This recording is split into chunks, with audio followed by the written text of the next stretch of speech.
ए गुजरने वाली हवा बता, ये जो है ट्यून में नहीं था। ए गुजरने वाली हवा बता। जेपी दत्ता साहब ने सुनी और उन्हें पसंद आई। तो चलूं और संदेश से आते हैं के बाद इंडस्ट्री ने मुझे अपनाया। मेरे गांव जा मेरे दोस्तों को सलाम दे। मेरे दोस्तों को सलाम दे।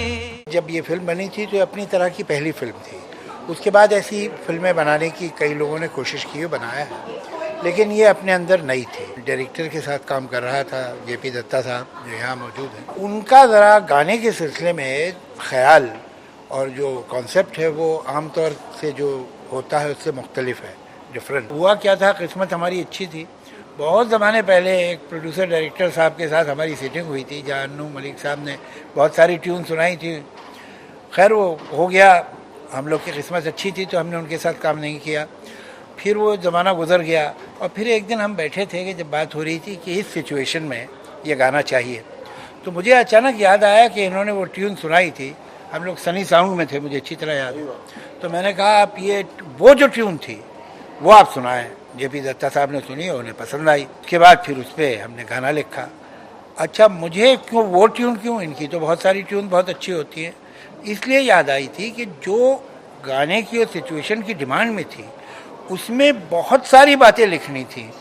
तो फिर ट्यून भी ऐसी होनी चाहिए थी कि जहाँ पे जगह हो लिखने की, तो इस ट्यून में थी, तो चलती रहती है। छोटे छोटे लाइन हैं लेकिन बहुत है, तो उसमें फिर स्ट्रोक्स में आप लिख सकते हैं। मैंने अपनी तरफ से लिखा, लेकिन जब लिख लिया 3 अंतरे लंबे लंबे, तो मुझे ख्याल हुआ कि वाइंड अप नहीं हुआ गाने का। तो मुझे याद है कि मैंने अपनी तरफ से फ्री वर्स में लिख लिया, ए गुजरने वाली हवा बता। ये जो है ट्यून में नहीं था। तो हम गए, साहब सीटिंग हुई, तो हमने कहा ये लिखने के अलावा मैंने तो कुछ और भी लिख लिया, और वो ऐसा है कि फ्री वर्स में है तो परसों तो रिकॉर्डिंग हो नहीं पाएगी, अभी इनको तो कंपोज करना पड़ेगा, और फ्री वर्स को कंपोज करना आसान काम नहीं। तो हम लोग बात ही कर रहे थे क्या करें क्या ना करें। By that time Annu Malik साहब उसे कंपोज कर चुके थे। खास करके ए गुजरने वाली हवा बता मेरा इतना काम करेगी क्या।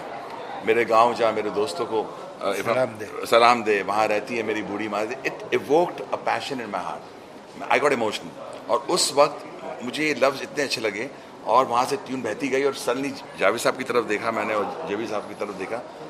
दे रिएक्टेड एंड सेड गाना तो हमारे हाथ में आ गया। And I think it was compose with in 7 to 10 minutes that idea.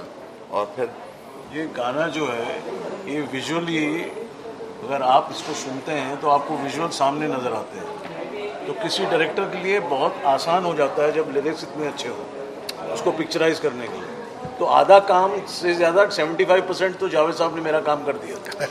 तो मेरे को शॉट लेने में कोई दिक्कत ही नहीं थी, क्योंकि खुद ही वर्ड्स मुझे विजुअल्स दिखा रहे थे, तो उसमें कोई प्रॉब्लम नहीं। पहला गाना रिकॉर्ड होने के बाद फिर जेपी साहब ने मुझे कहा कि रूप एक और गाना बना है, और इस गाने में देखना कि क्या जो रेंज है गाने की। तो मैं थोड़ा सा नर्वस था शुरू में, और जब गाने के लिए गए, जब गाना सुना, और जितना खूबसूरत मुखड़ा उतना उससे भी ज़्यादा खूबसूरत अंतरा अनुज जी ने कंपोज किया है। और तो चलूं जो गाना है वो मैंने उससे गज़ल सिंगर से प्लेबैक सिंगर की जो बॉर्डर थी वो उस गाने से मैंने क्रॉस की। बॉर्डर पे बॉर्डर नहीं तो लोग मुझे गज़ल सिंगर ही समझते थे, और मुझे काम नहीं मिलता था उससे पहले। लेकिन तो चलूं और संदेश से आते हैं के बाद इंडस्ट्री ने मुझे अपनाया एज अ प्लेबैक सिंगर। तो मैं शुक्रगुजार हूँ जेपी साहब का, अनु जी का, जावेद साहब का, कि ये खूबसूरत गाना सरस्वती है इनके। तो चलूं